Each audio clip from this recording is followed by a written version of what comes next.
All right, so let me introduce Ling. So Ling is the founder of Palo Alto Education, and also she's a very successful investor as well. And I'm going to pass this to you, Ling. Wonderful. Thank you, Jun. So it's great to have, our 2000, I think all of you are 2019 GTIC winners, even though Joyce is in a different GTIC, right? So GTIC stands for those of you who don't know what GTIC is, it's Global Teen Investment and Business Competition. We started with investment only, but this year we're expanding to business competition as well. So Ryan and Taryn, they are our top winner for 2019 competition. And Joyce was our Girls That Invest Challenge top winner. So it's a great opportunity to talk to our top winners, to pick your brain, in terms of sharing your experience, and also maybe give some advice to our students who are looking to compete. So I'm going to start with some questions to each of you. So first I want to ask, all of you, how you got started on learning about investing in the beginning, and what kept you going. Maybe we can start with Joyce first. Yeah, so kind of similar to before, what got me first interested was out of just personal curiosity and a feeling that it was necessary to know how to invest. And I think joining a competition definitely was a great way to start learning, because it gave me like a structured way of how to approach my learning and what to be looking for when I'm learning about investment and researching. So a lot of it was focused on how professionals made their investment strategy and how to curate a portfolio. So learning about basic things like diversification and like metrics, and how to qualitatively and quantitatively analyze stocks. And I guess I maintained my interest just because I realized there's like an insane amount of information and knowledge out there about investing, and there's a lot of creativity and a lot of different approaches. So it's just like a fascinating field to be in, and there's really smart people in the industry.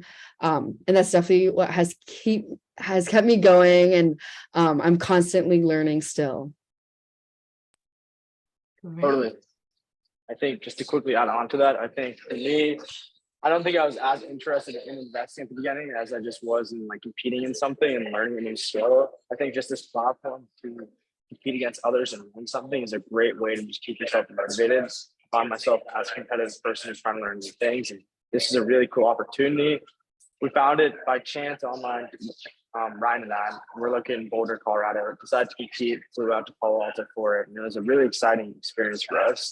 I know it's definitely impacted both Ryan and I's lives in terms of our focuses and what we're looking for, and just the opportunity to apply some investment strategies has really kind of flourished into some job opportunities for both Ryan and I. Ryan got an opportunity to work at Jump Trading, and then I'm working at a similar firm called Jane Street over this summer. And just the ability to like bring those ideas at such a young age and try an opportunity at a high school level is just something that no one else can talk about.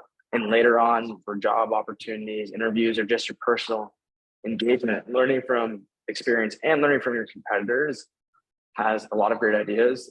I'm surrounded by a ton of econ students all around me at Duke, probably the most popular major.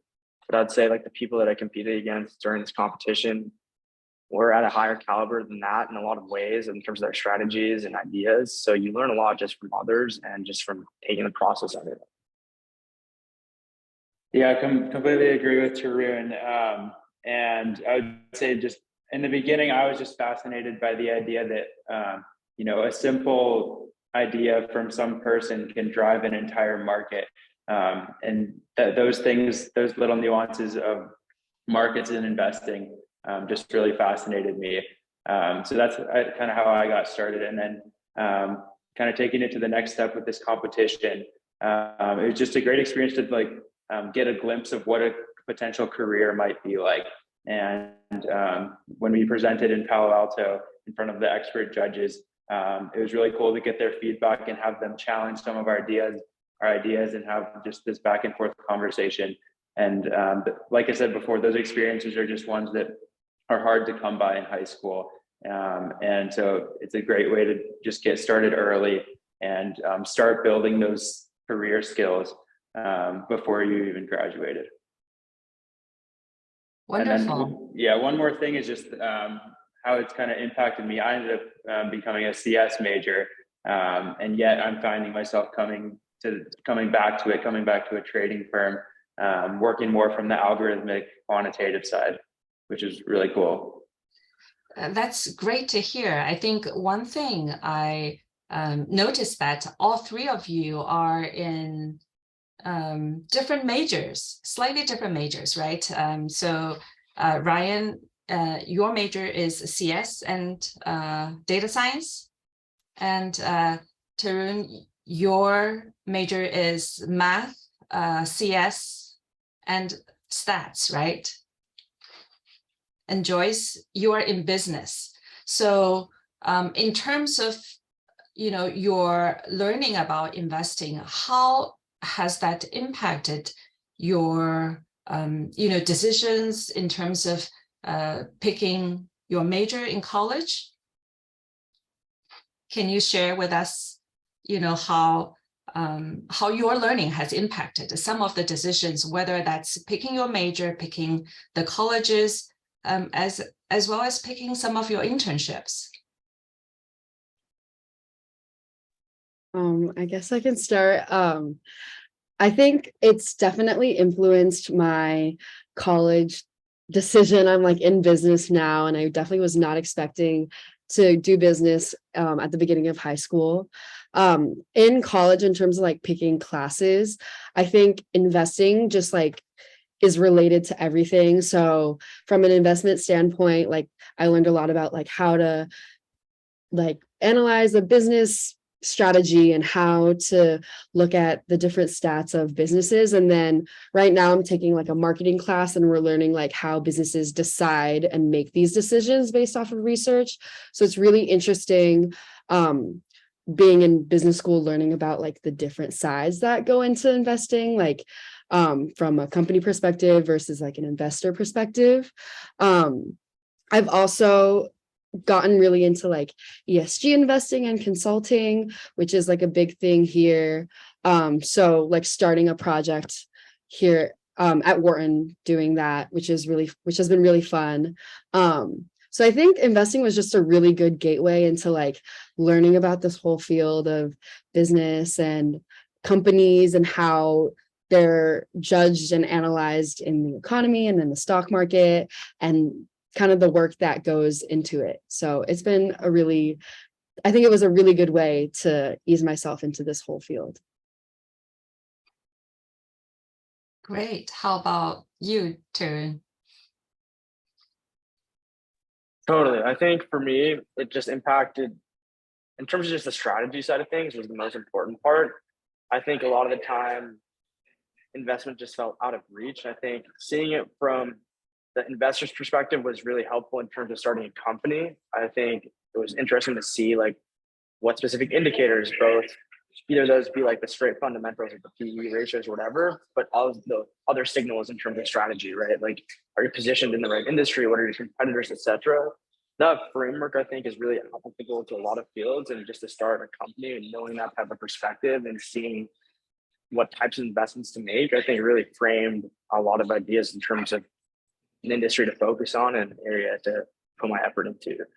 And I think in terms of just focus, I think it really made me think very critically about different opportunities. And I think the way that you think about investment applies to a lot of things, not only necessarily just investing into stocks, but rather investing your time, right? Like investing your effort. All of these follow the same principle that they're limited resources and you have unlimited time to spend on these different things. And allocating that time and effort is very similar to allocating an investment portfolio.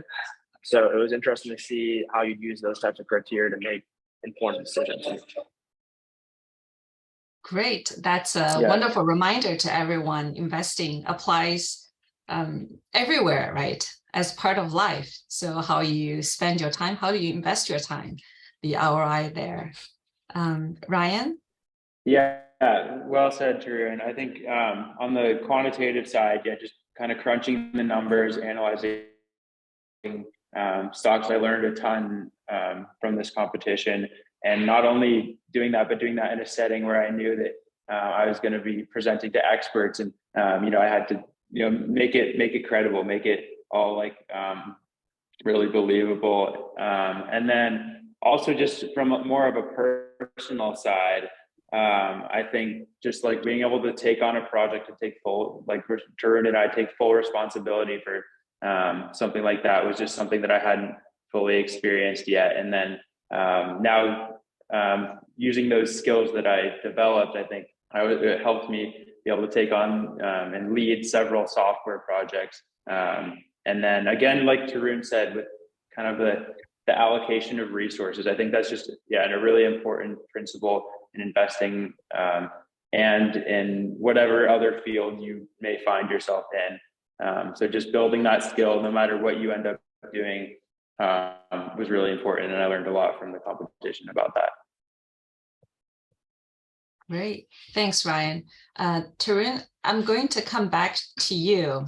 I know you talked about, when you're starting a business, you can be on the other side, right? As an entrepreneur, really understand when you're going to raise funding, understand from investors' perspective what they are looking at.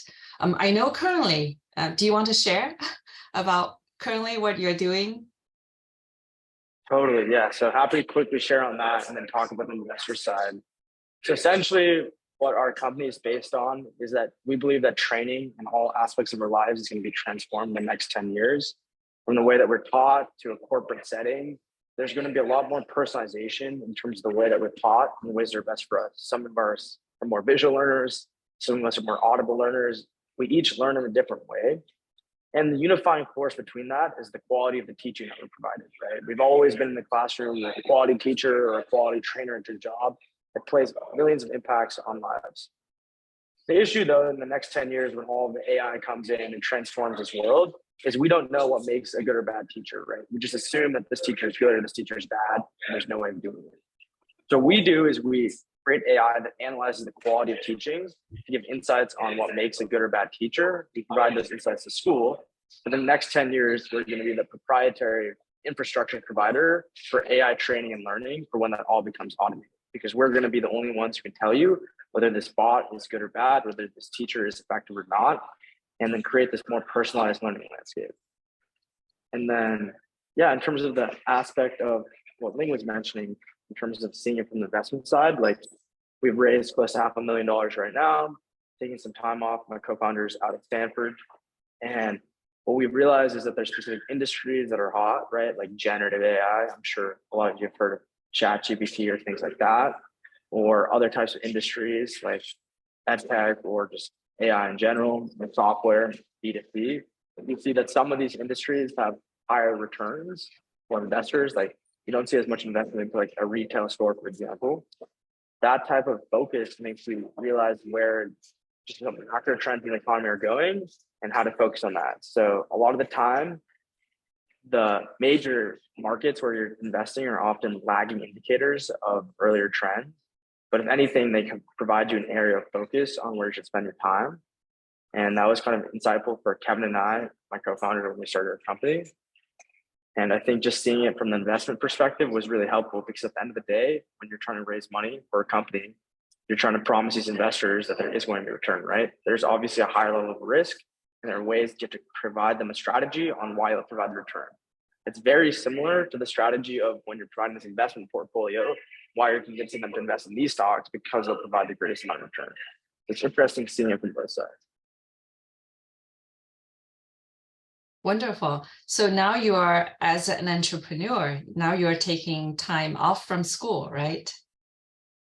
Yeah, so I took the last semester off, and then now I'm just enrolled in one class here at Duke just to finish my degree and just be on track for that and just being focused on that for sure.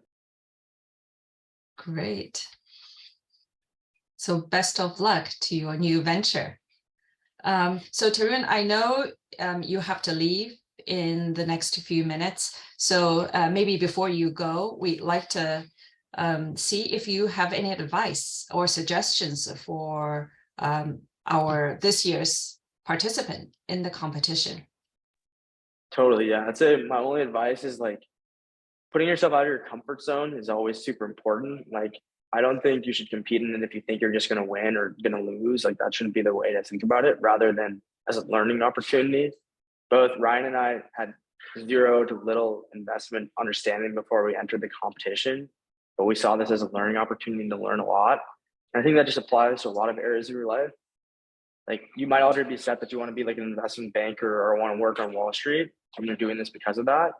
At the same time, you might be unsure of what you want to do. I'd say, as much as it is doing activities that you think follow your interests or look good for a college resume, it's also finding the things that you don't like or don't want to do. You might enter this competition thinking it's the best thing ever, or you might enter it thinking that you didn't really enjoy it. But either way, just dipping your feet into the water puts you miles ahead of anyone else.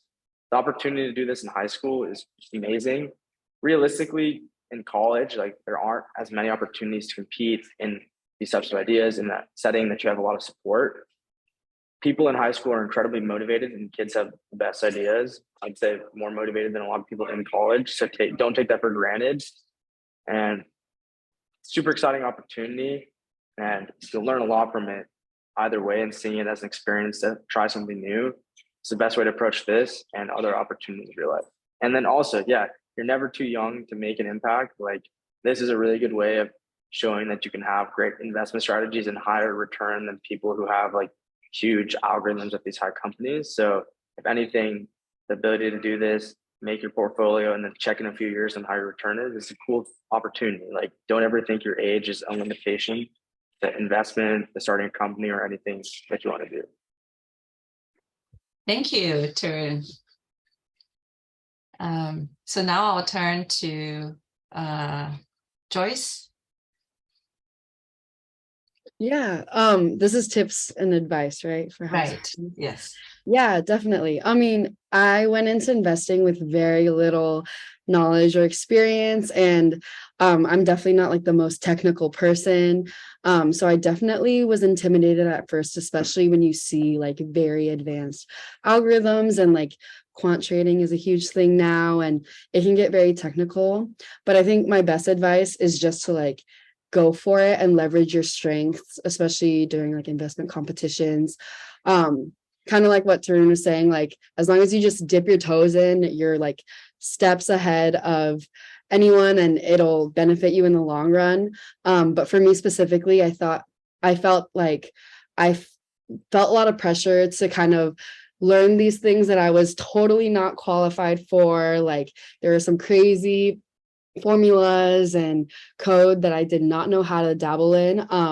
But I kind of just went on what I could understand and leveraged my strengths. So I was really into like environmental and social trends in the market. And I went with that and based my strategy off of that, which is not saying that's the best way to do it, but like, I think leveraging your own interests and strengths and putting your own personal tie to your investing experience and making it something that you enjoy and like unique to yourself is really important, because I think that's how you build the most interest, and it can relieve a lot of pressure. So yeah, I guess my biggest advice is just to go into investing with an open mind, and then try to leverage like your strengths, your own interest, either if it's in certain industries or certain trends, and just like going for it from there, because you're going to learn what you need to learn in the future and through the process. So yeah, just not to be too intimidated by all there is that's out there. Great.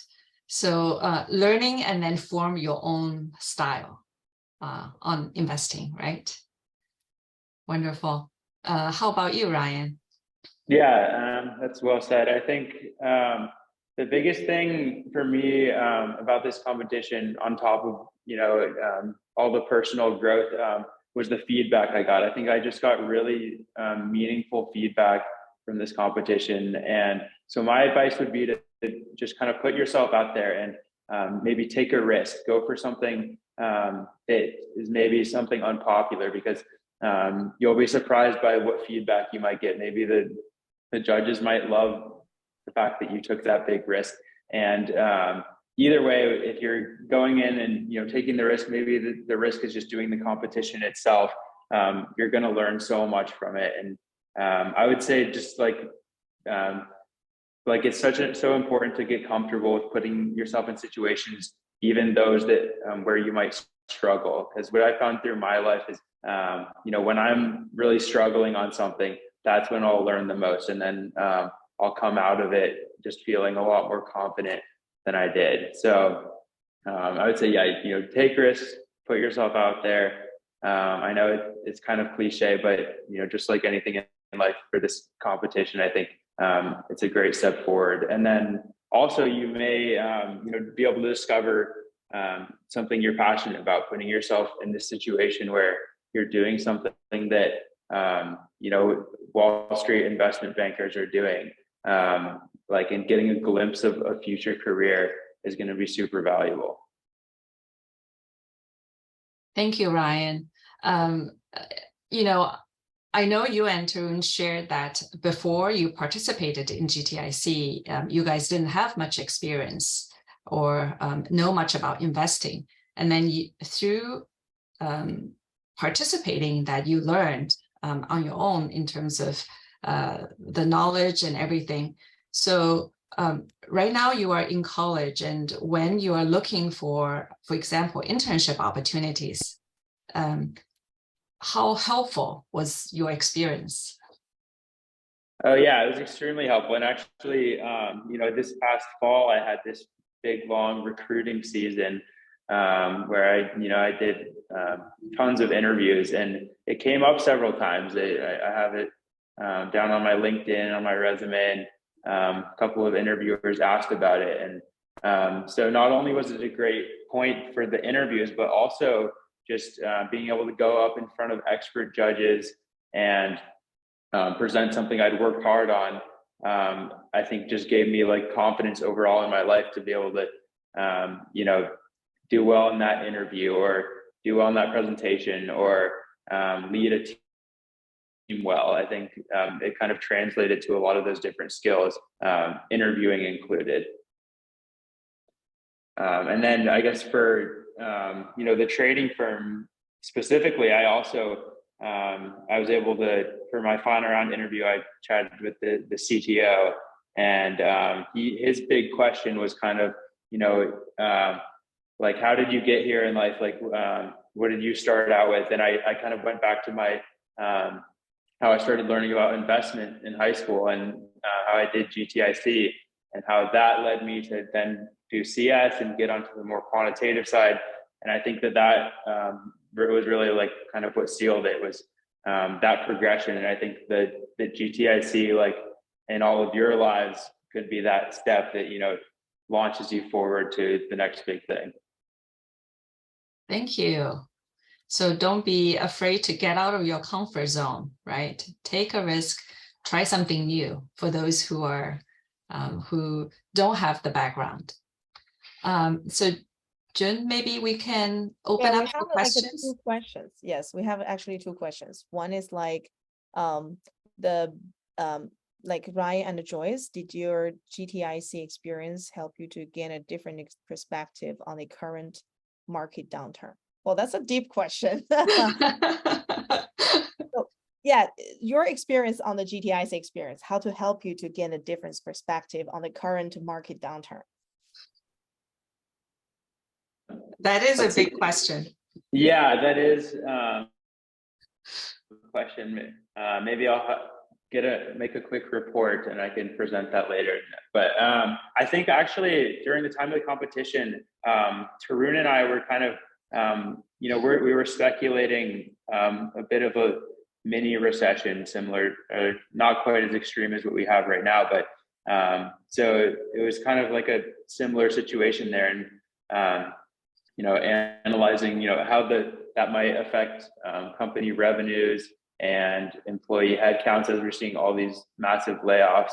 I think just all the things that go into how the stock is going to perform, and all the more of the speculative side of, you know, what investors are going to think, what employees are going to think, how, you know, the the RSUs, the stock grants for employee compensation are going to work into that.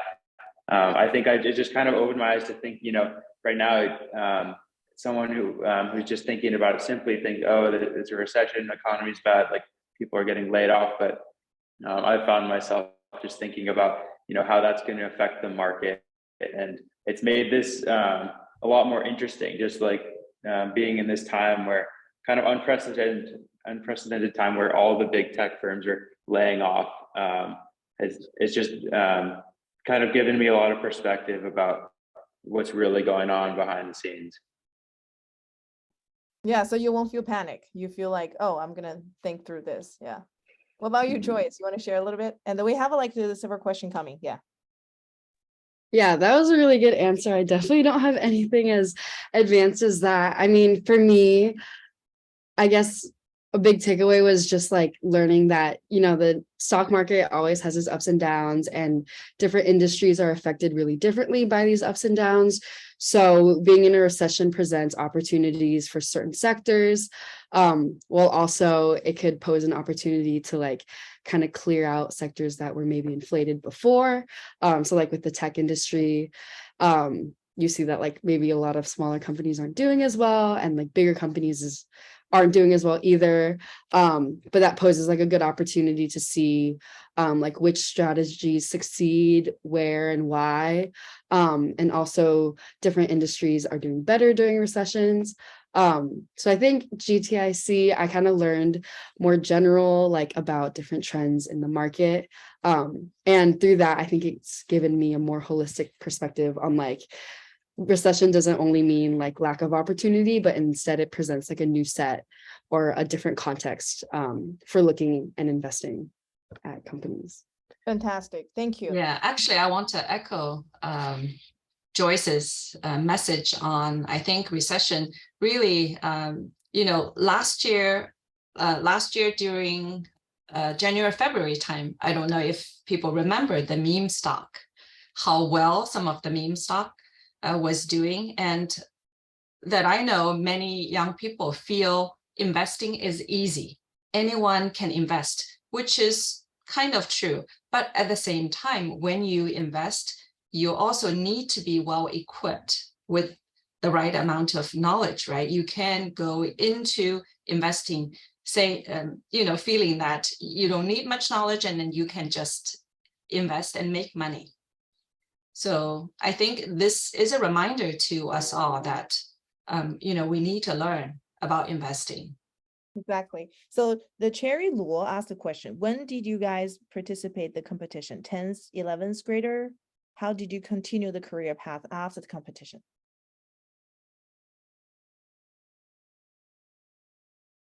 Joyce, you want to go first this time? Sure. I think I competed when I was in 10th grade. I'm not fully sure. Yeah, I'm pretty sure 10th grade. And after, I guess I didn't do like a super traditional path down investing. I definitely kept on learning. I think I competed in investing competitions my junior year. Senior year was COVID, so it was different. But I kind of went down the path of financial literacy education, like through my experience learning, investing, and participating in competition. I realized there was like so much to gain and learn, and so much knowledge that isn't really taught in schools about investing and basic financial knowledge. So I got really passionate about spreading that. And definitely a really good way to learn is through participating in competitions like GTIC. So yeah, that's kind of how I developed my interests later on in high school. Thank you. Yeah, so for me, I competed my senior year of high school, and I kind of continued on that path. I've had several opportunities that have been kind of related. I did an internship as a software engineer. That was cool. I was kind of on the software side, but also communicating with the portfolio manager about how the data analysis was going to happen and how their software was going to be built. And then I interned at Oracle, also software, and that I interned on a team called DataFox, and it's a big like company data management system, and they're not directly involved with investing, but I couldn't help but notice, as I was working with all this data and managing the database, that there's all this data that can be used in a variety of different ways, but one of them is investing.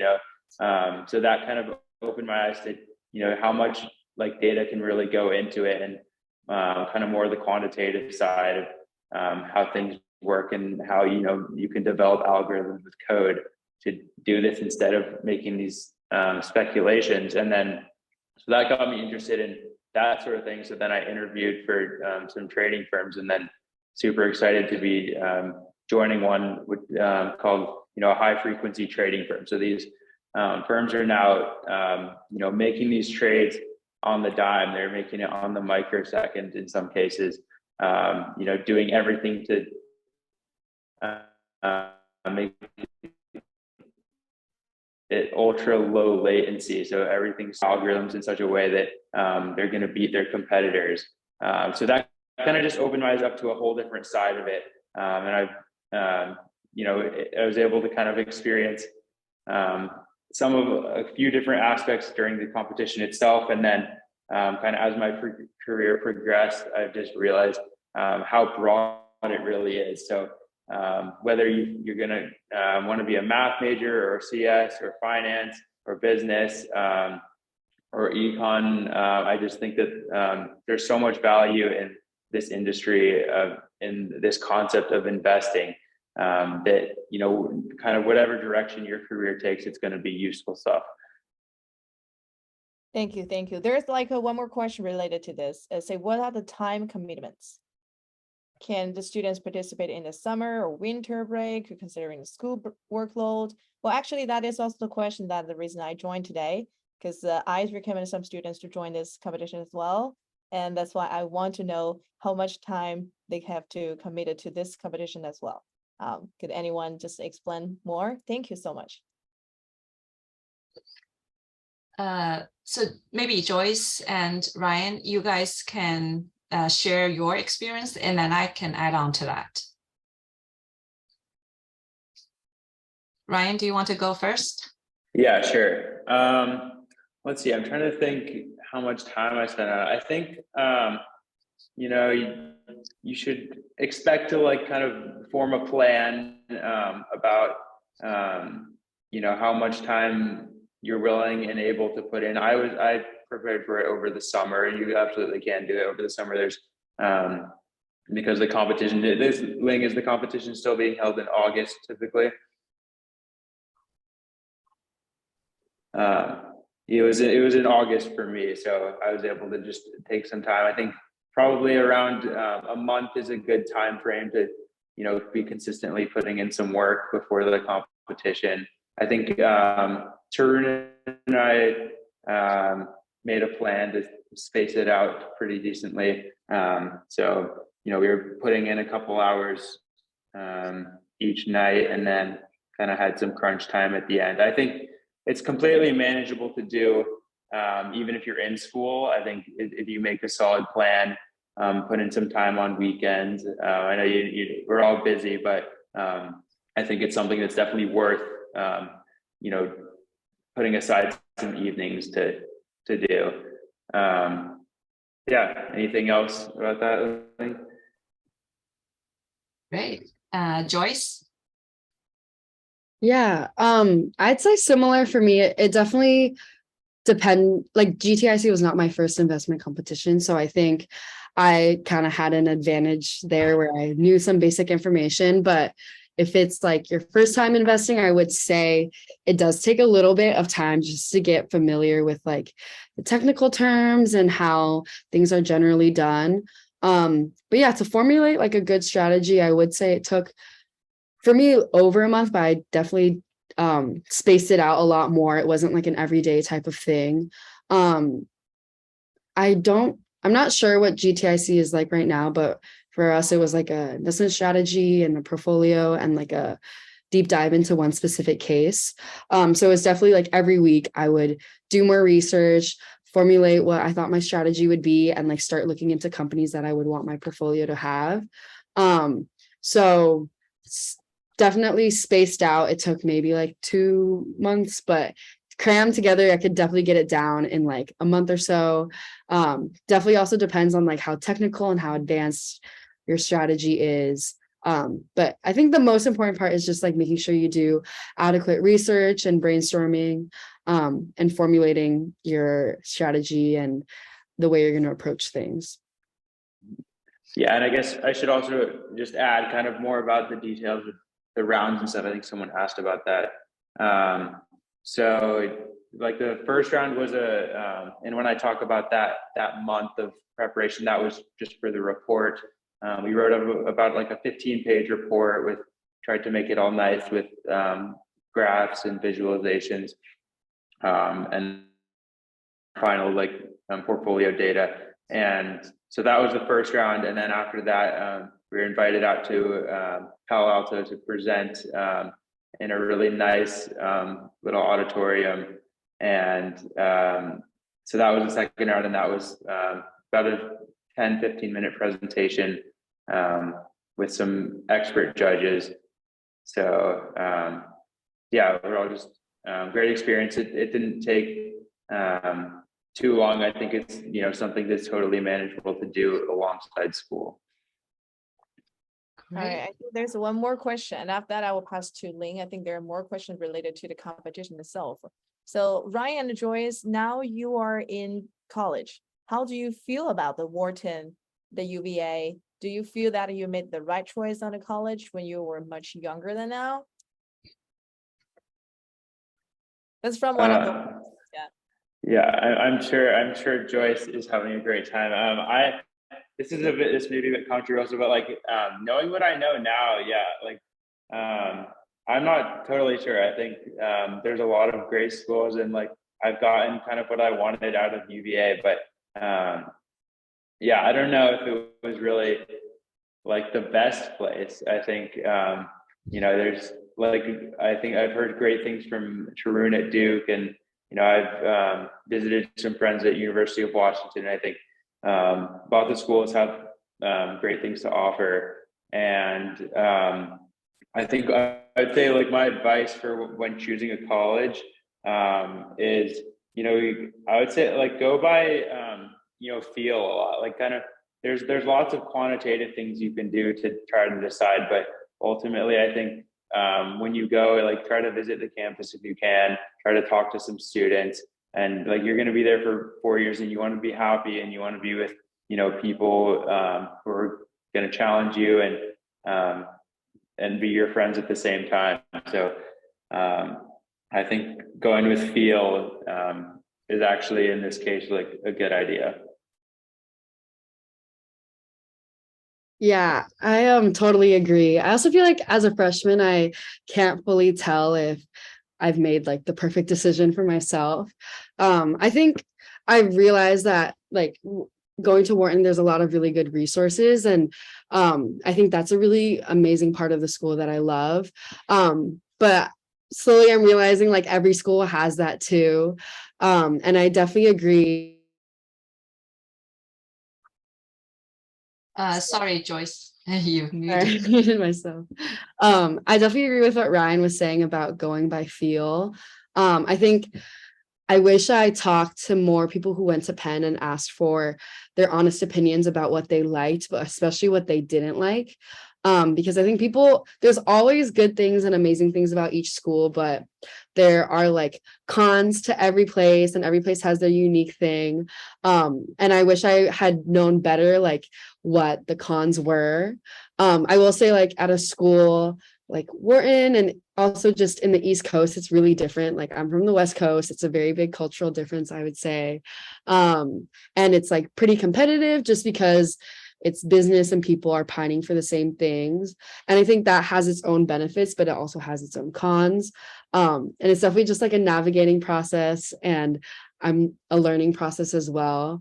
But yeah, definitely, I think I would advise myself, if I were to do it again, to just ask clear questions about the culture and the pros and cons, emphasis on both pros and cons of the different schools that I was choosing between. That's great answer. That's great answer. Thank you. So actually, we're going to have a future seminars to bring more like the students in the college and then share like the pros and cons and about their life experience, about their study experience. And that just like give me an inspiration. I'm gonna add on culture, that's kind of like important. Yeah, the West go to the East Coast, and that's probably gonna have like culture shock, All right, cool. So I think now I'm gonna pass to Ling, and there are some also questions. Ling, did you see that in the chat box? They asked about Yes. Yes, I saw that. So I'm going to share with everyone some detailed info. Let me do. Okay, can everyone see the slide? Okay, so I know in the question, we have some folks asking about the details on the competition. So I want to just share with you a little bit of history, and then how to some of the important dates, and then how to participate. So in terms of history, we started GTIC in 2018. So this is our sixth year doing it. And last year we had over close to 500 students participating from 30 different countries. In terms of the benefits, I think you've all heard from our past winners, so I'm not going to reiterate those. And here are some important dates for those who want to participate in this year's. Registration is already open. So we have the registration link here, and we can share with all of you who are online. So in terms of the GTIC, make sure it's CAP GTIC when you check out the website. And then we're going to, with the two tracks, investment and business track, both you can participate as an individual or as a team of two. So I know Joyce participated as an individual participant, and then Ryan and Tarun participated as a team of two. I think there are benefits to each of those. Individual, it's a little bit more flexible. Team of two, it's great to have a partner to work with, to hold you accountable to, for the competition. So we'll leave that to each of you to decide how you want to participate. On the investment track, there are 3 parts to the competition. First is a financial literacy test. So I think in late March, we'll be sending out a link. It's an online test that we ask each participant to finish within 30-minute window. Once you start, it's a one-time test. Once you start, you'll have to finish that within the 30-minute. Of course, it's some people say it's open book. Yes, you can do Google search, but at the same time, if you have to look for answers, that means that you'll sacrifice time as well, whether you're able to finish that in time. So we do want you to really understand some of the basic financial literacy concepts.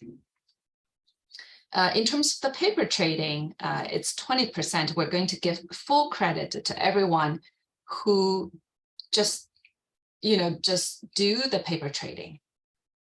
Okay, within the 5-week window, it's not long enough to really say whether your strategy works or not. We just want you to test your strategy using the paper trading. We don't, so the final results is not reliant on how well you perform within that 5-week period. So that's something I want to emphasize on.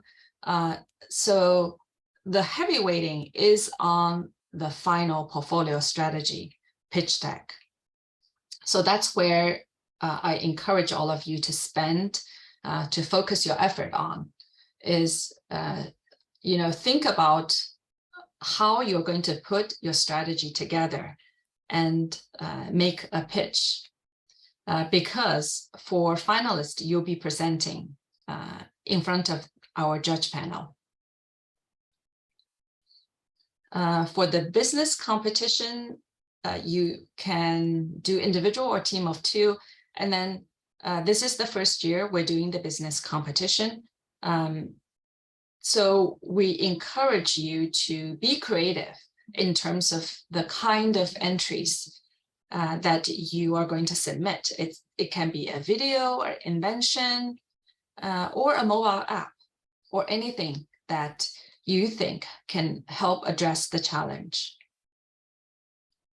Okay. In terms, as mentioned, really to participate, there's no prior knowledge needed. But if you do participate, you want to commit yourself in terms of time, whether that's an hour or 5 hours a week. So depending on how much you want to get out of this competition, right? And how far you want to get to. Because in the past, I've seen students who participate in investment competitions who spend, some actually even told me that they spend 20 hours a week for 3 months to get to where they were. Some because they have prior knowledge. I know Joyce has been extremely humble in terms of her experience. She actually did 3 years of Wharton high school student investment competition from freshman year to junior year. And her sophomore year, actually, her team led to the regional final. So she went to Wharton to compete with her team.